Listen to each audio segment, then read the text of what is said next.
오늘도 이 밤에 세상에 좋은 것으로 마음을 채우지 아니하시고 이 자리에 나와 함께 은혜 받기 위해 이 자리를 채우신 여러분 한 사람 한 사람을 주님의 이름으로 환영하고 사랑하고 축복합니다. 우리 옆 사람하고 잠깐 인사할까요? 이렇게 한번 인사했으면 좋겠어요. 많이 비셨네요. 마음이 많이 비셨습니다, 여러분들. 그래서 이 자리에 나오신 줄로 믿습니다.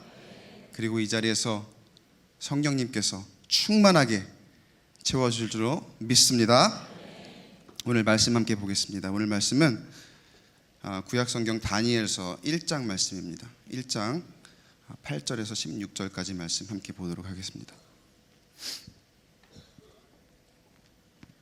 다니엘 1장 8절부터 16절까지 말씀인데 저와 여러분이 한 절씩 교독하도록 하겠습니다.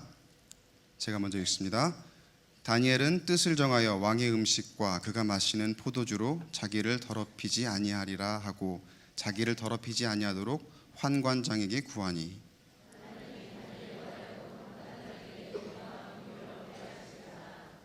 환관장이 다니엘에게 이르되 내가 내 주 왕을 두려워하노라. 그가 너희 먹을 것과 너희 마실 것을 지정하셨거늘 너희 얼굴이 초췌하여 같은 또래의 소년들만 못한 것을 그가 보게 할 것이 무엇이냐. 그렇게 되면 너희 때문에 내 머리가 왕 앞에서 위태롭게 되리라 하니라.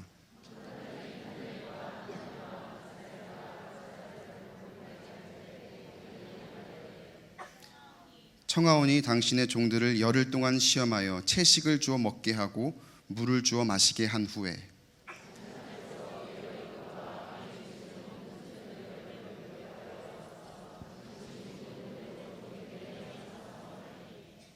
그가 그들의 말을 따라 열흘 동안 시험하더니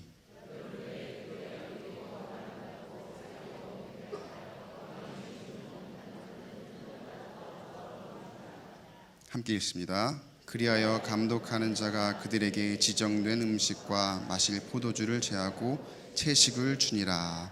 아멘.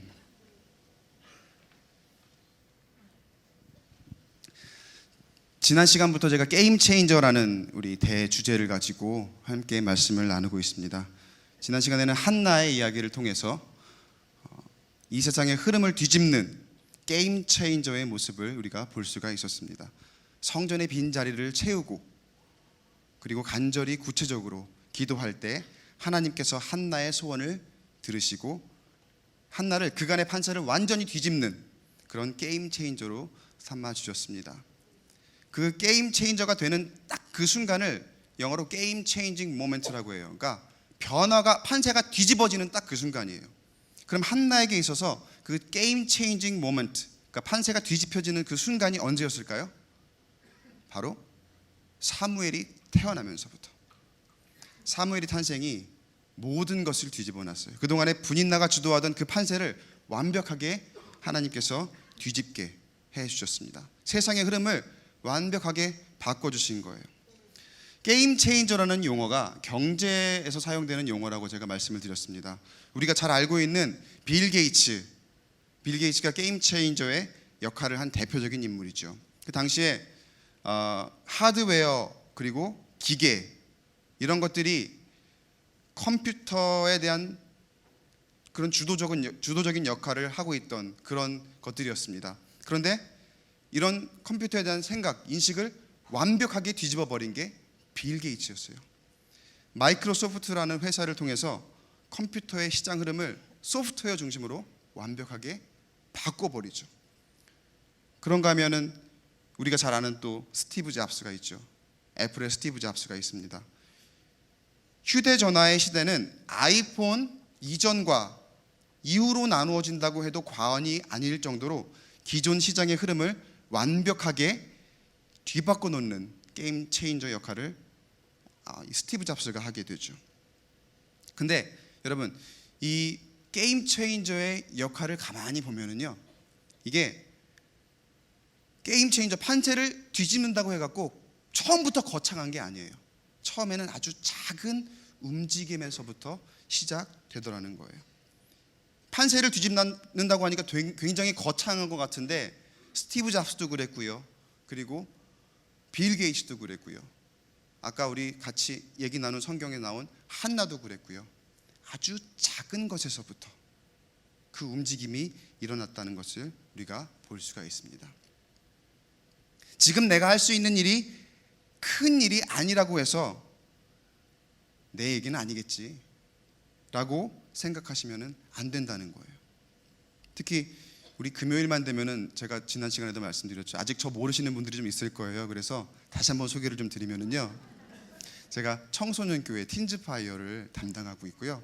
그리고 기획을 맡고 있습니다. 내부에 사역하고 있는데 금요일만 되면은 여기 맨 앞자리에 우리 청소년들이 자리를 잡고 있어요. 많은 수는 아니지만 공부하느라 바쁘고 학원 다니느라 바쁘고 한데 얘네들은 학원 안 가고 여기 있기는 해요. 근데 여기 항상 자리를 잡고 설교 끝나고 기도하는 시간만 되면 여기 앞에 나와서 무릎 꿇고 그렇게 간절히 뜨겁게 기도를 해요.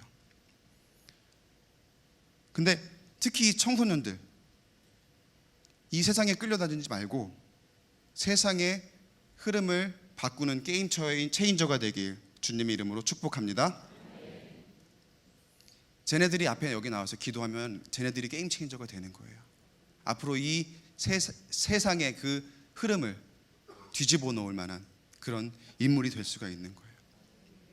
오늘은 채식주의자라는 제목을 가지고 우리 함께 말씀을 나누어 보고자 합니다. 요즘에는 여러 가지 이유를 들어서 채식을 하는 사람들을 많이 보게 됩니다. 혹시 이 중에 채식주의자 계십니까? 베지테리안 계십니까? 한 분도 안 계시네요. 이런 것도 드문데 보통 몇 분은 계신데, 그런 사람들을 일컬어 채식주의자, 영어로 베지테리안이라고 하죠. 그런데 채식주의자도 보면은요, 종류가 참 많이 있습니다. 보통 베지테리안이라고 하면은 동물에서 나온 고기, 그러니까 동물을 잡아서 나온 고기를 먹지 않는 사람들을 통칭해서 부르는 게 보통 베지테리안인데, 이런 사람들도 있어요. 계란, 알 종류 있죠. 알 종류는 허용하는 사람들이 있는가 하면은, 또 어떤 사람들은 생선 종류 있잖아요. 그런 것들은 먹어도 나는 고기를 안 먹기 때문에, 육류를 안 먹기 때문에 베지테리안이다라고 얘기하는 사람들, 여러 가지 사람들이 있어요. 그래도 자기들이 다 베지테리안이래요. 그 중에 비간이라고 해갖고 진짜 순수하게 채식, 그러니까 풀, 여러분 풀떼기라 그러잖아요. 풀떼기라고 하면서 무시하잖아요. 풀 외에는 정말 다른 건 아무것도 먹지 않는 순수한 그런 채식주의자들까지 여러 종류의 채식주의자들이 있습니다. 과거를 한번 생각해 볼게요, 여러분. 옛날 시절 한번 떠올려 보세요.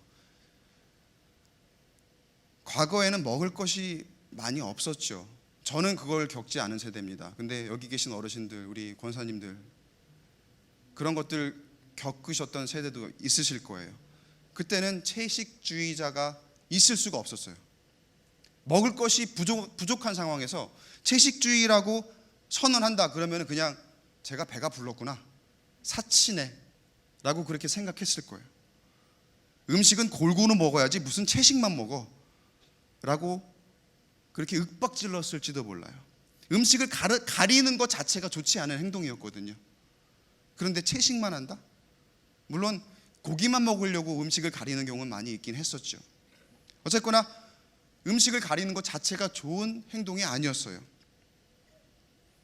그러나 요즘은 여러 가지 이유를 들어서 채식주의자가 되겠다고 하는 사람들이 많이 있습니다.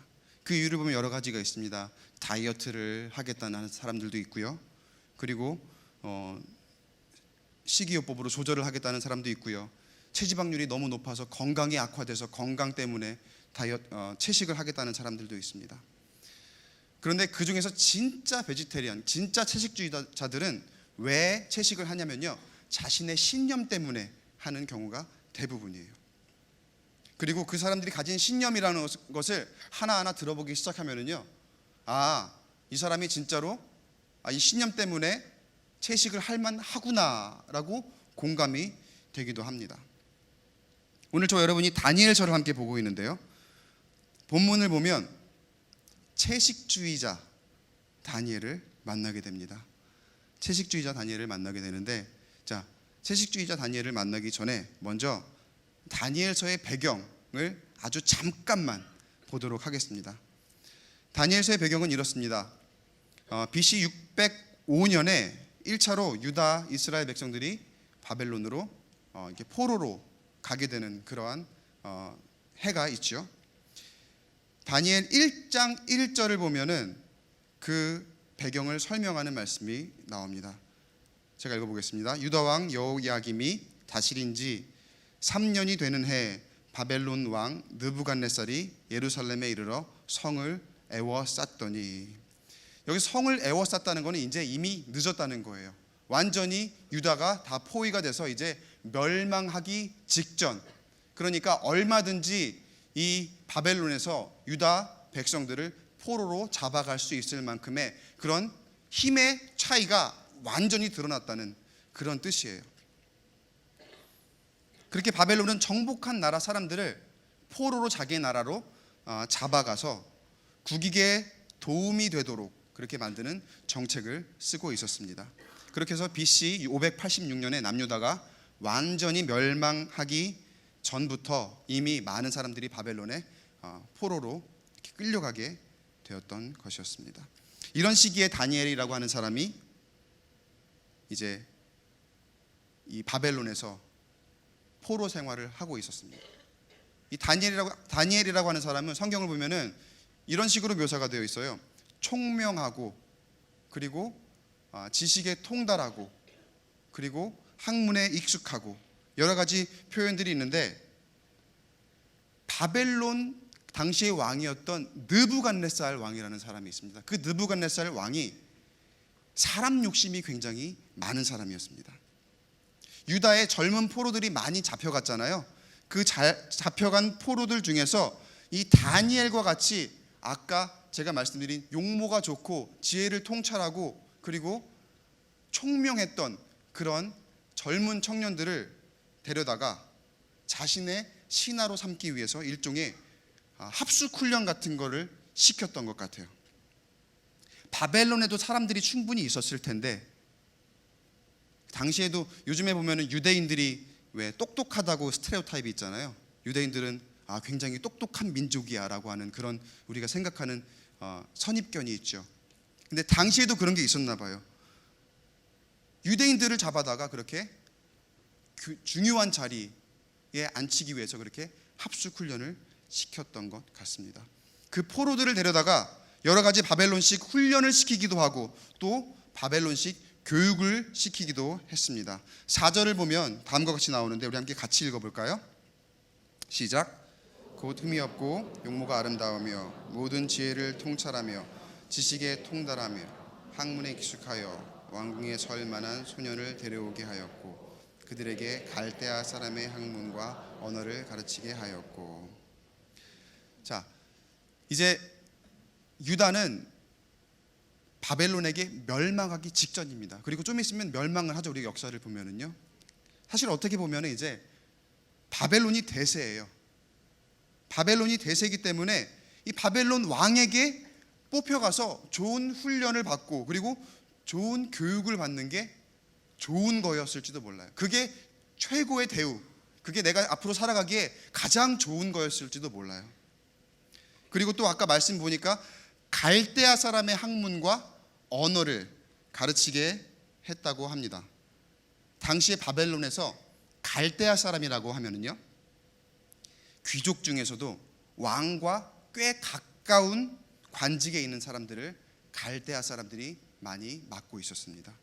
그래서 주로 맡는 관직들, 역할들이 왕의 모사, 다시 말하면 왕에게 조언을 해주는 카운셀러, 그런 역할들을 했던 사람들이 바로 갈대아 사람들이었습니다.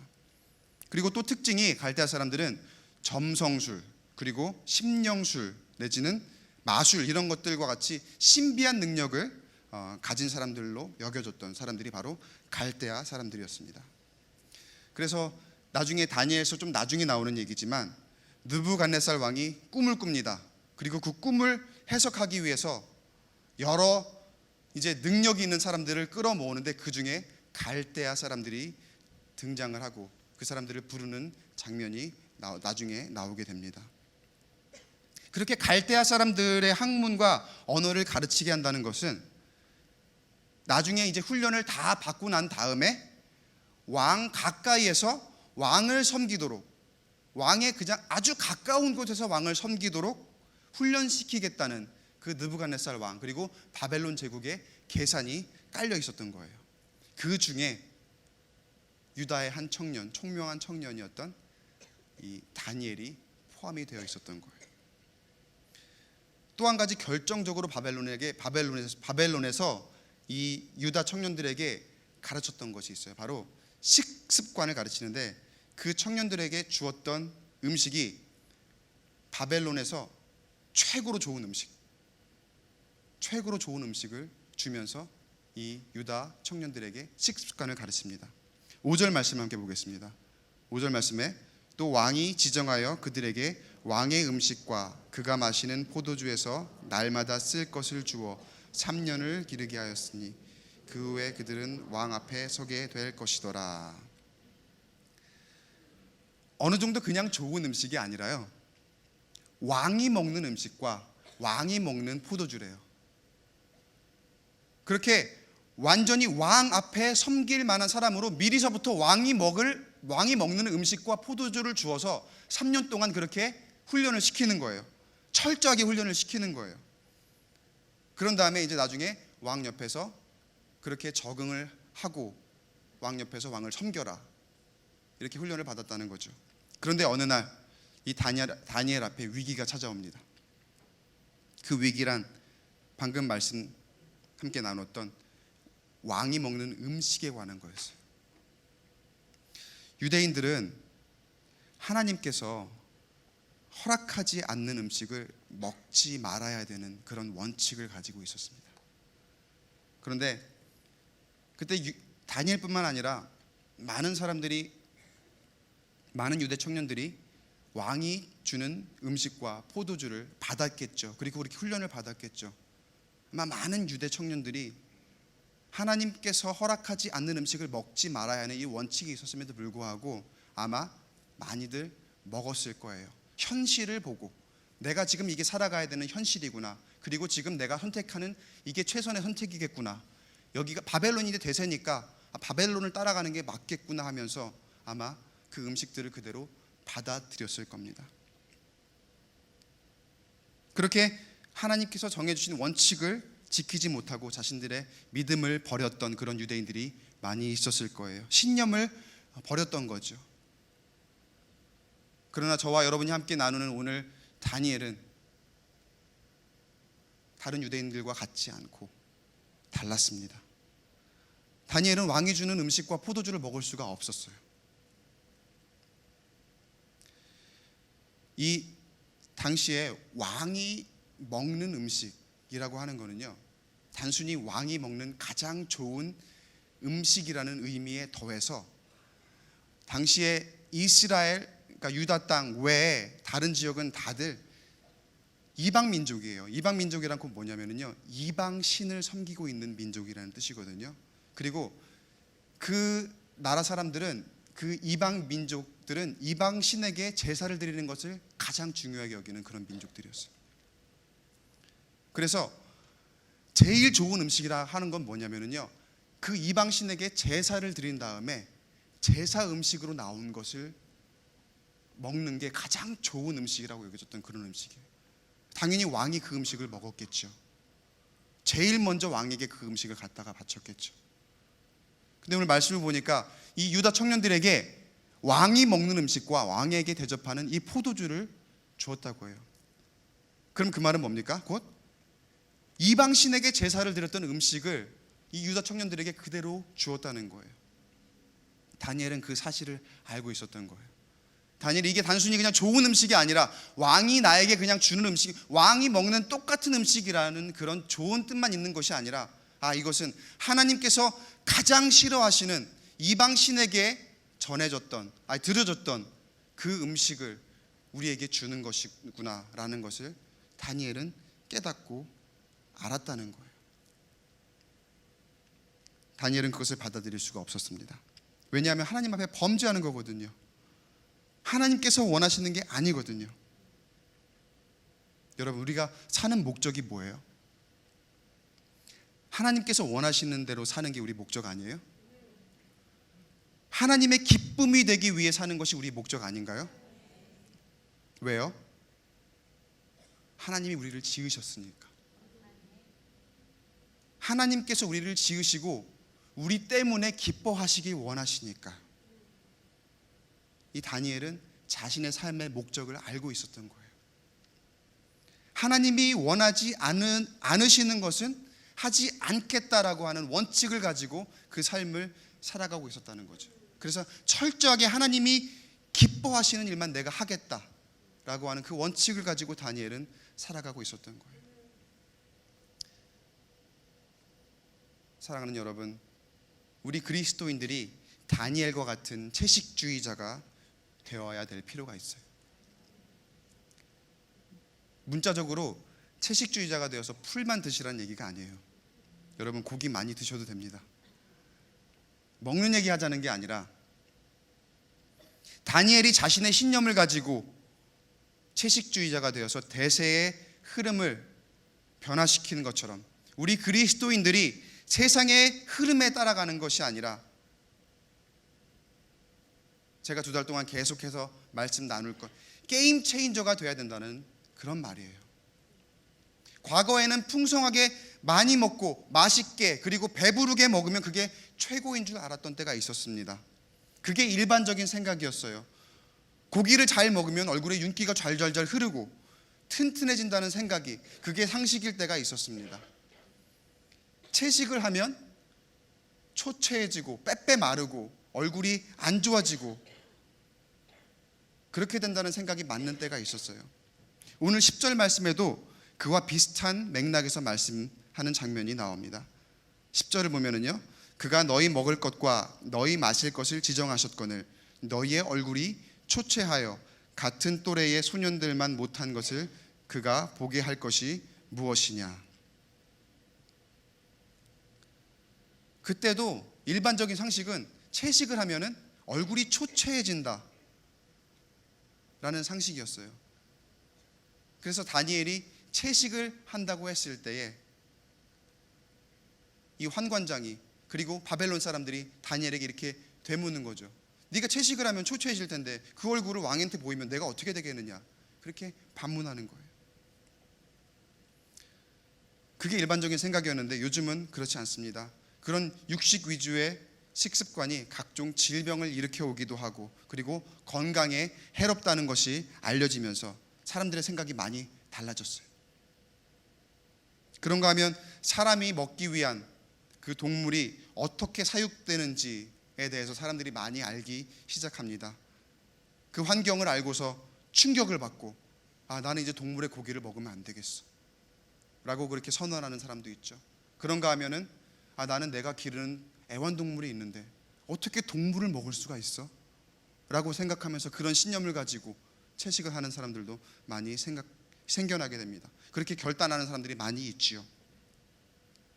그런데 여러분, 이런 작은 생각들이요, 이런 작은 움직임들이 그간 보니까 세상을 점점 변화시키고 있었더라고요. 그 사람들의 작은 생각들이 점점점 퍼져서 많은 사람들이 그렇게 생각할 수도 있겠구나라고 생각하도록 세상을 점점 더 변화시키고 있었더라는 거예요. 다른 사람들에게 경각심을 주기도 하고 마음을 움직이기도 합니다. 게임 체인저는 여러분 다른 게 아니에요. 처음에는 아주 미세하게 작은 움직임이지만, 내가 움직이는 건 아주 작은 미세한 움직이지만 점점 파고가 커지는 것처럼, 나중에 그 파도의 힘이 엄청나게 커지는 것처럼 나중에 갔을 때에 그게 큰 역할을 하게 된다는 거예요. 지금 저와 여러분이 하는 역할과 말과 행동들이 굉장히 미세한 거일 수도 있어요. 이 채식주의자들이 하는 것처럼 처음에는 그냥 무시하고 지나쳐 버릴 만큼 굉장히 미세하고 작은 것일 수 있어요. 그러나 시간이 지나고 보니까 그런 생각들이 사람들에게 스며지고 있었다는 거예요. 그런 생각을 하는 것도 맞구나, 저렇게 생각할 수도 있겠구나라고 사람들이 점점 더 생각을 바꾸기 시작하더라는 것이죠. 오늘 말씀에서 다니엘이 채식주의자가 되겠다는 선언을 하는 것을 보고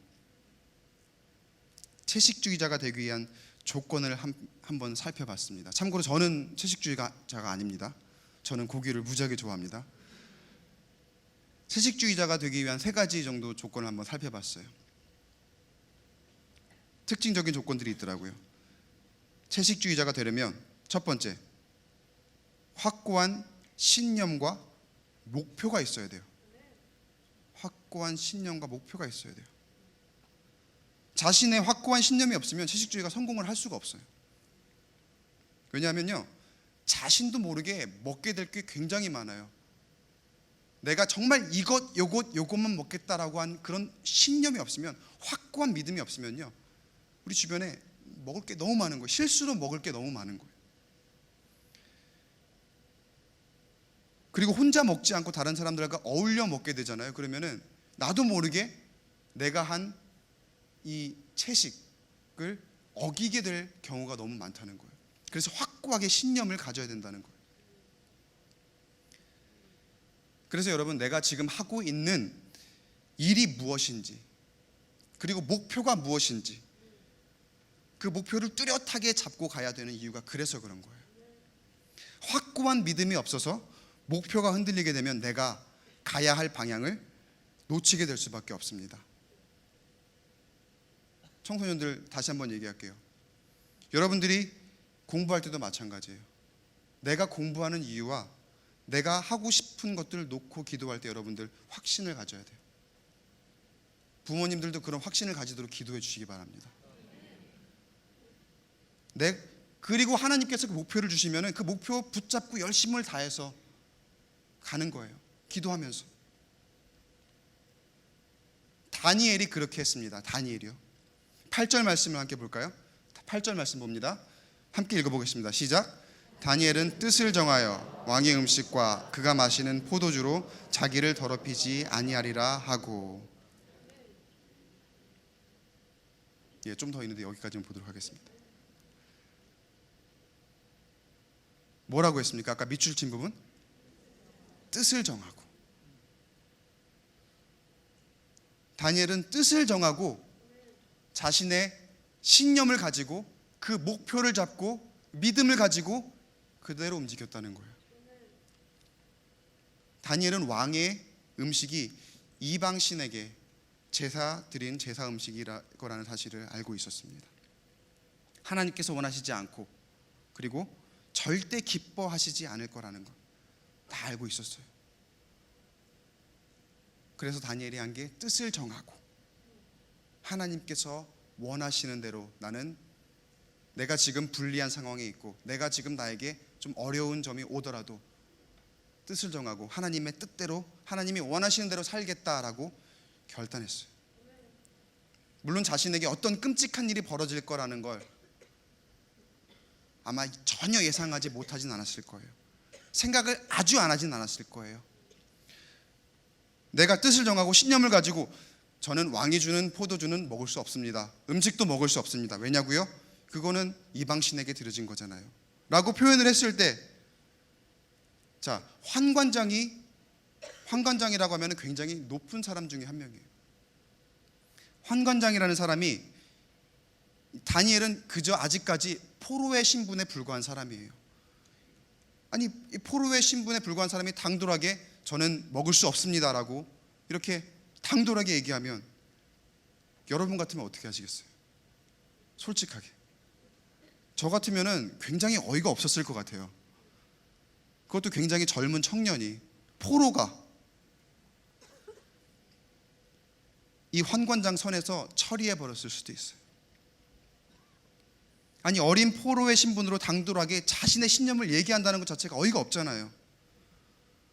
근데 그 신념이라는 것이 또 그냥 이러이러한 그냥 뭐 좀 별거 아닌 거 거부하는 거면은 또 몰라요. 근데 이 거부한다는 게 나라의 원칙이에요. 그리고 왕의 명령이에요. 나라의 원칙과 왕의 명령을 이 어린 포로 청년이 거부하려고 하는 거예요. 무엇보다도 얘가 이렇게 하면은 내 목숨이 위태로워요. 환관장한테는 야, 네가 그렇게 하면은 네가 이랬다는 사실을 알면은 내가 왕한테 죽는다. 그 사실을 환관장이 또 알고 있는 거예요. 그러니까 여러모로 이거는 용납이 안 되는 겁니다. 그래서 다니엘의 말에 화를 낼 수도 있었습니다. 야, 시끄럽다. 포로 주제에 무슨 말이 그렇게 많아. 벌을 내리거나 아니면은 왕에게 그대로 가서 보고하고 처형하겠습니다 라고 하면서 다니엘을 그대로 없애버렸을 수도 있어요. 그런데 다니엘이 그 신념을 가지고, 그 믿음을 가지고, 목표를 가지고 하나님께서 원하시는 대로 하겠다라고 하는 그 믿음과 원칙을 가지고 행했을 때 어떤 일이 일어나는지 9절 말씀 한번 보겠습니다. 9절 말씀 함께 읽어보겠습니다. 시작. 하나님이 다니엘로 하여금 환관장에게 은혜와 긍휼을 얻게 하신지라. 아멘.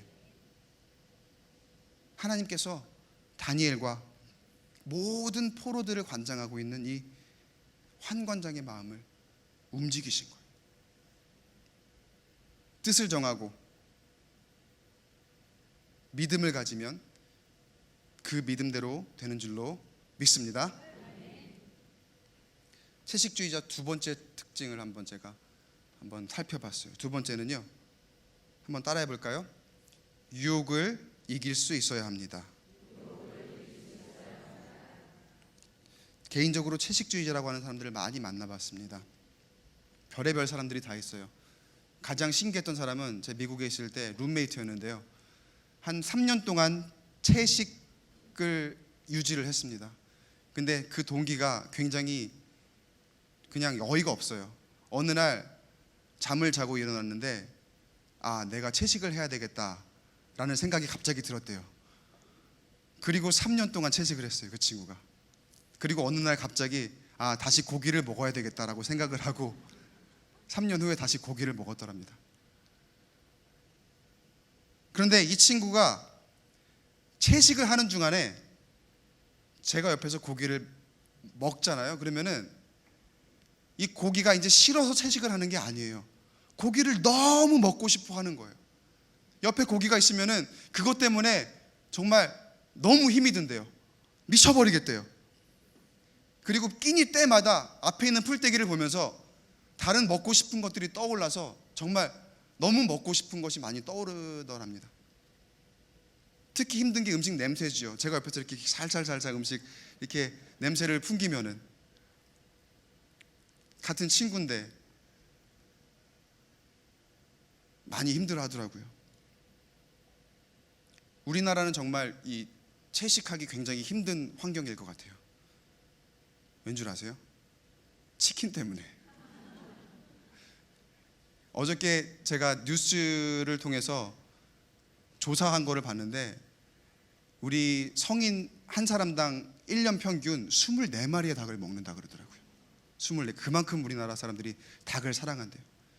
이 치킨 때문에 우리나라 사람들은 채식하기 굉장히 힘들 것 같아요. 다니엘에게도 얼마나 큰 유혹이 있었겠습니까? 일단 기름진 음식들입니다.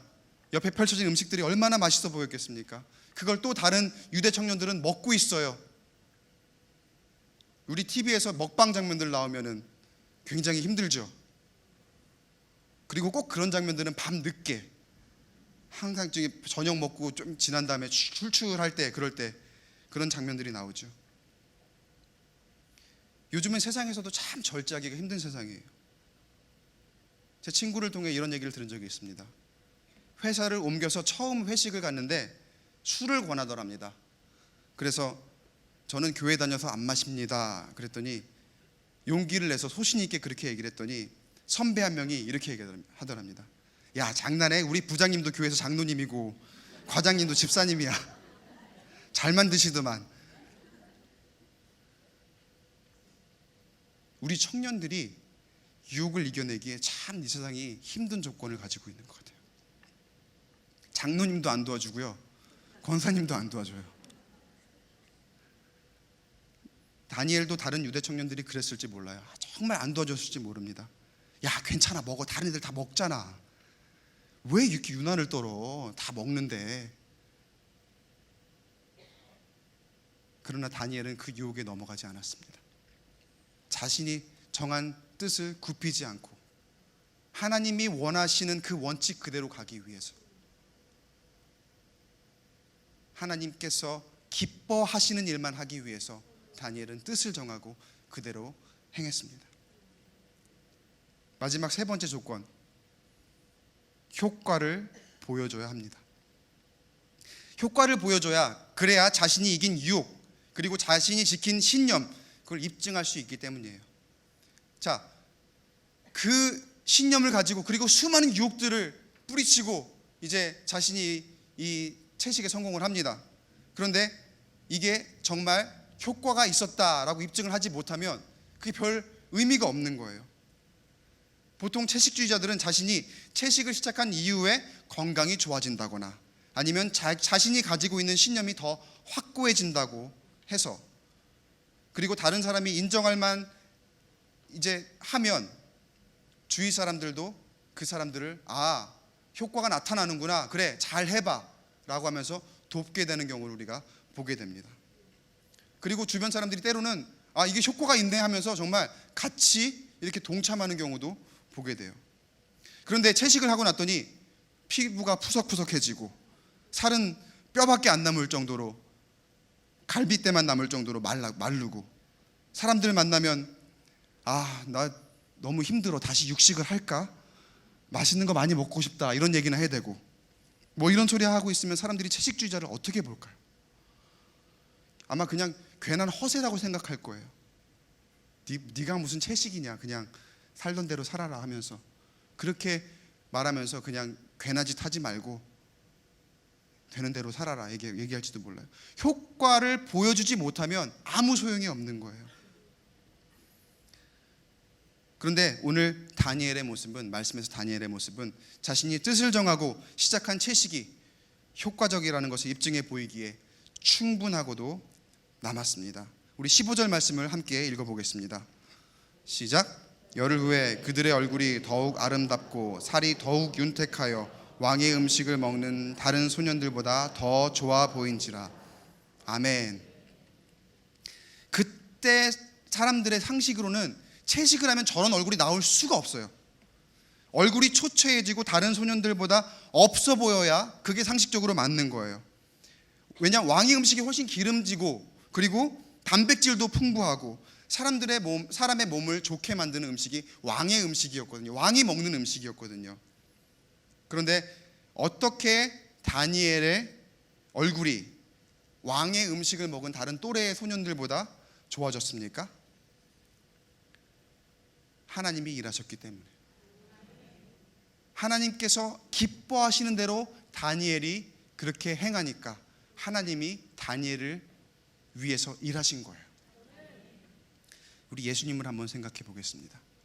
예수님이, 제가 좀 이렇게 짜 맞춰봤는데 아까 그 채식을 하려면 필요한 세 가지 조건을 예수님이 그대로 갖추셨더라고요. 예수님이 채식을 하셨다는 얘기가 아니라 그 세 가지 조건을 한번 제가 여러분과 나누고 싶은 거예요. 이 땅에 우리와 같은 모습으로, 우리와 똑같은 사람의 모습을 입고 악의 유혹과 그리고 세상의 고통을 모두 이기시고 우리의 죄를 구원하시고 그리고 부활을 통해서 그 모든 것을 입증하셨잖아요. 하나님의 독생자로서 세상의 구원자가 되기 위해 하나님께서 이 땅에 보내셨는데, 예수 그리스도께서 그 사실에 대한 확실한 믿음을 가지고 계셨습니다. 그리고 그 목표를 명확하게 가지고 계셨던 거예요. 그래서 옆길로 치우치지 않고 그 목표 그대로 예수님께서 행하셨던, 그 목표가 뭐예요? 우리를 위해 죽으시는 거예요. 우리의 죄를 사하시는 거였잖아요. 또 온갖 유혹을 다 이겨내십니다. 사단의 유혹이 있었지요. 그리고 또 사람들의 유혹이 있었지요. 기적을 일으킬 때에 예수님 본인의 능력인 것, 사람의 능력인 것처럼 보이고 싶은 그런 욕망도 있었을 거고, 그런 것도 다 유혹이에요. 십자가상에 올라가 계시면서 밑에 사람들이 조롱합니다. 그러면은 이거 다 때려치고 내가 내려가서 그냥 확 이렇게, 그런 유혹도 있었을 거예요. 근데 그 유혹들을 다 이겨내신 예수님이에요. 또 마지막으로 어떻습니까? 부활하셔서 예수님께서 궁극적인 게임 체인저가 되셨다는 것을 입증해 주셨습니다. 그리고 제자들에게 보이셨죠. 세상을 이기셨다는 것을 확증해 주셨습니다. 사랑하는 여러분, 내가 믿는 목적, 내가 살아가는 목적을 되새기는 저와 여러분 되길 축복합니다. 나는 하나님께서 지으신 하나님의 형상을 따라 만들어진 존재라는 사실을 확실하게 믿고 사는 저와 여러분 되길 바랍니다. 우리가 죄인인 것도, 그래서 멸망의 길로 들어설 수밖에 없지만 하나님께서 우리를 사랑하셔서 예수 그리스도를 통해 우리를 구원하셨다는 확실한 믿음을 가져야 되는 줄로 믿습니다. 그 하나님의 기쁨을 위해 사는 것이 내가 사는 삶의 목표라는 믿음을 가져야 돼요. 하나님의 기쁨을 위해 내가 예배하는 것이고 나의 삶이 예배가 되어야 하는 줄로 믿습니다. 우리에게 유혹이 많죠. 세상은 바벨론 제국처럼 우리를 너무나도 풍요롭게 채워줍니다. 좋은 고기를 주죠. 좋은 포도주를 공급해 줍니다. 부족한 것이 없도록 채워줍니다. 그러면 하나님 안 찾아도, 교회 안 나와도, 기도 좀 안 해도 괜찮네? 라고 생각이 될 정도로 너무나도 많이 우리에게 공급을 해줘요. 너무나도 많이 채워줘요. 요즘 바쁜 시간이니까 예배 시간 조금 빼먹어도, 그리고 세상과 어울려서 그냥 세상에 좀 빠져 있어도 이해하시겠거니, 하나님께서 이해하시겠거니 하고 착각할 때가 있습니다. 그런데 그렇게 유혹에 넘어가고 세상 방식으로 가면 점점 돌이키기가 힘들어진다는 거예요. 하나님은 우리가 작은 움직임으로 시작해서 이 세상을 변화시키라고 하시는데 우리는 점점 더 세상으로만 빠져들어가고 있는 것 같습니다. 세상이 주는 기회가 너무 많아요.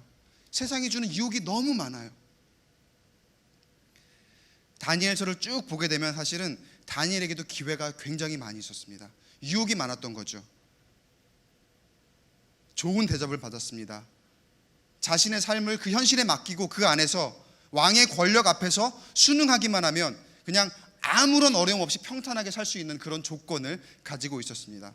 오늘 성경 말씀에 그 조건들이 몇 군데 나오는데 4절, 5절, 7절에 이런 조건들이 나와요. 갈대아 사람의 학문과 언어를 가르치게 하셨죠. 그리고 왕의 음식과 그가 마시는 포도주를 공급하셨죠.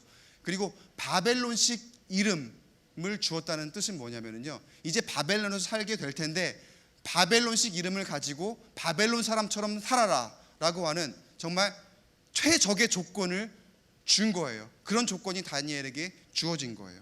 근데 그게 뭡니까? 유혹이었던 거예요. 다니엘에게는 유혹으로 다가왔던 거예요. 게다가 다니엘은 바벨론 왕궁 안에 있는 사람들에게 평판도 좋았어요. 원하기만 하면 얼마든지 바벨론에서 성공할 수 있는 그런 인생이었습니다. 그러나 다니엘은 그저 평범한, 편한 성공을 택하지 않았습니다. 왜냐하면 그 성공이 하나님께서 원하시는 것이 아니었기 때문이에요. 극복하기 어려운 환경이 앞에 닥칠 것을 알고 있었지만 하나님께서 원하시는 대로만 행동했습니다. 그랬더니 어떻게 됩니까? 하나님께서 일하셨습니다. 계속해서 같은, 제가 반복의 메시지를 드리는 거예요. 하나님께서 원하시는 대로 우리가 뜻을 정하고 우리가 하나님을 기쁘시게 하는 삶을 살게 되면 어떻게 된다고요? 하나님이 일하신다고요.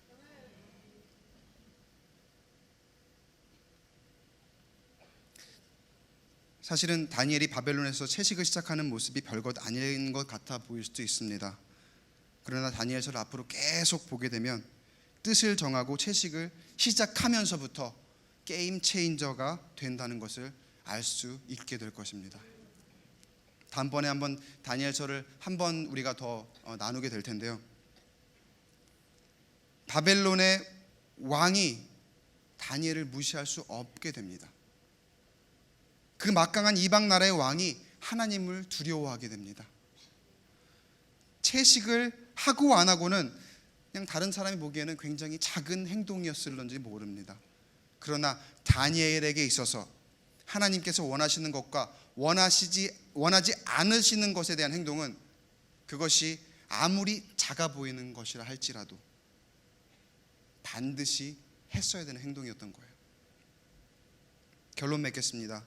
우리의 신앙에 있어서 영의 양식을 먹는 방식이 육식주의가 있고 채식주의가 있고 잡식주의가 있고 이런 여러 가지 주의가 있다고 한다면 저와 여러분의 방식이 채식주의가 되길 주님의 이름으로 축원합니다.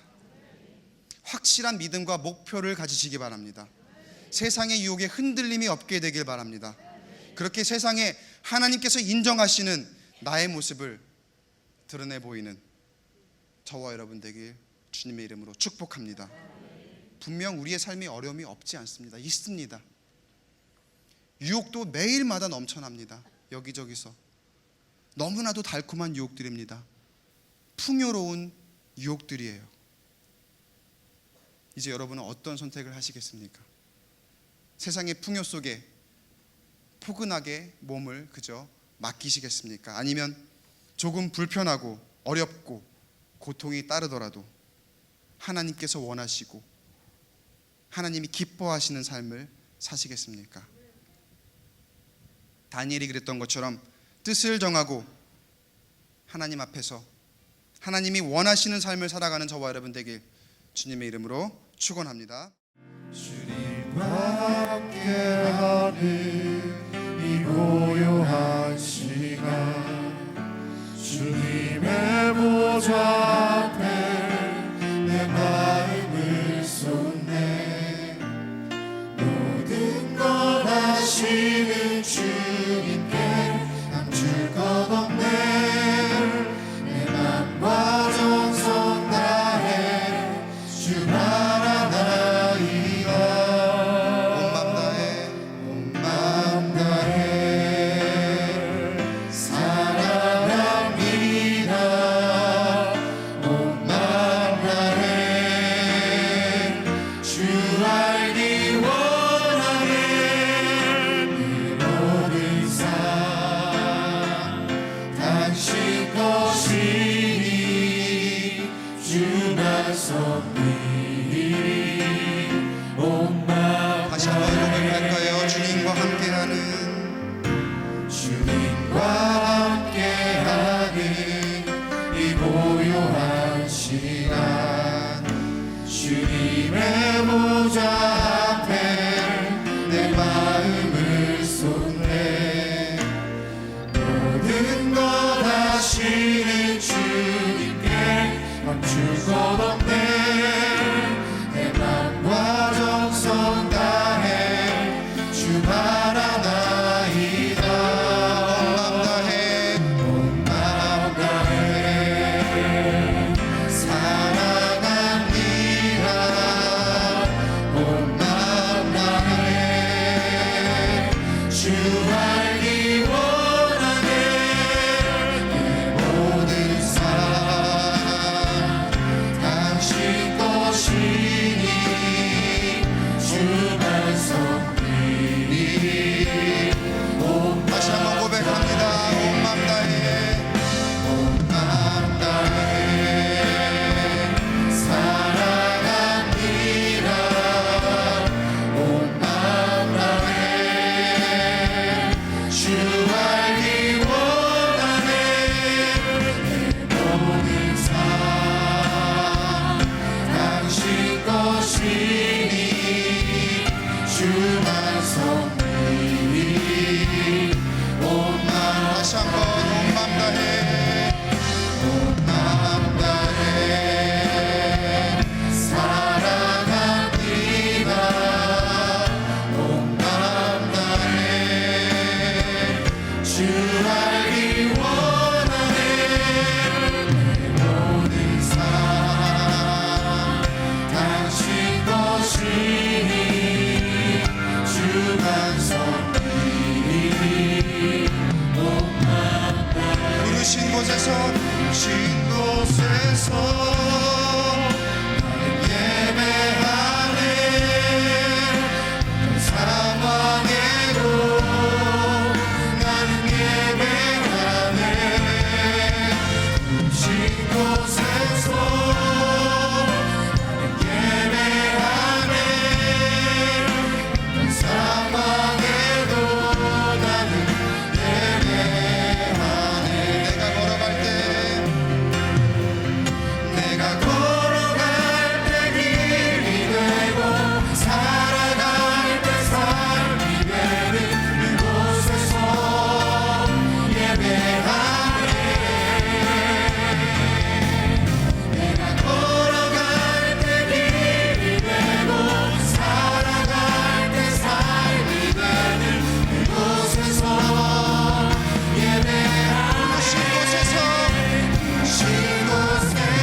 원합니다. 우리 목소리를 기도할 때에 하나님, 내가 나의 뜻을 정하길 원합니다. 하나님, 내 뜻을 정하여 그 믿음대로, 그 목표대로 살아갈 수 있도록 인도하여 주시옵소서.